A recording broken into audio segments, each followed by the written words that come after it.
Joining us now live from Washington is General Jack Keane. General, militarily, this is a very big message that should be heard well beyond Syria tonight. What's your reaction to that? Well, definitely. Particularly it's a major setback for Russia. Listen, they've enabled this regime. They have used their penetrating bombs to bomb underground hospitals. That's a war crime.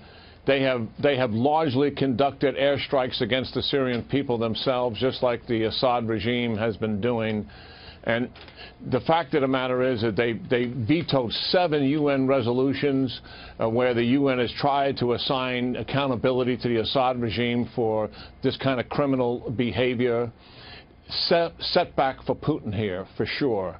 And the Iranians as well, but the Iranians don't care. Putin cares a little bit more about his image than the Iranians did. Other factor is we know, based on the 3 visits from Saudi Arabia, Egypt, and Jordan, that President Trump has absolutely revitalized the historical and traditional relationship that the United States has had from President Roosevelt up until President Obama. He has revitalized that relationship.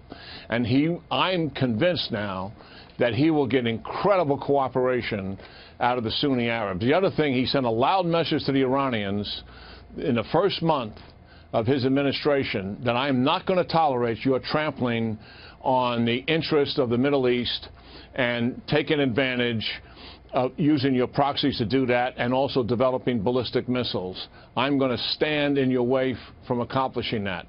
This is an incredible message that should have been sent many years ago by the Obama administration.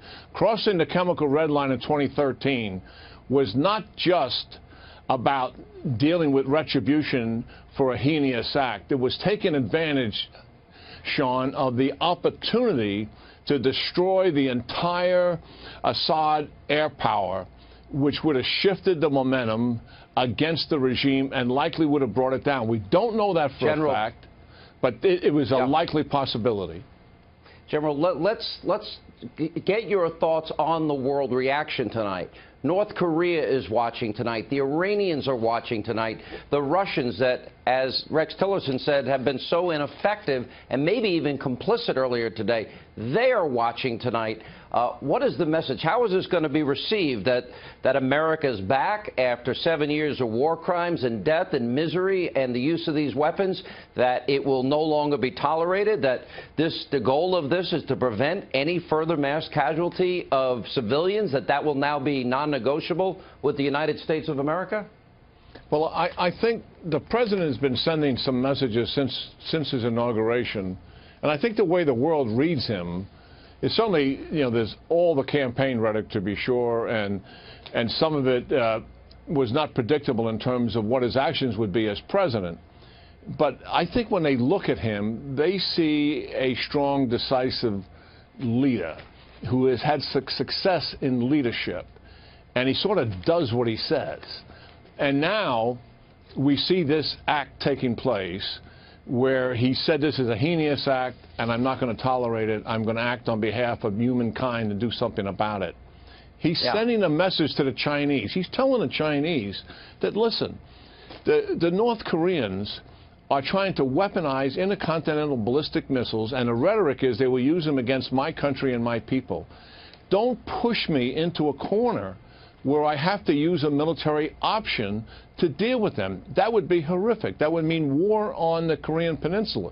But in the same time, I cannot permit them to launch a missile against the United States. I think he'll get the Chinese attention for sure as a result of that. That's a good point. It's not rhetoric. We've had rhetoric for 8 years with passivity and no action. Now he's taken a very limited action, but it sends an incredibly strong message to our adversaries in the world who are paying attention. Believe me, Iran, China, Russia paying attention. North Korea, Russia, and certainly the rogue state of North Korea. They are all paying attention to this.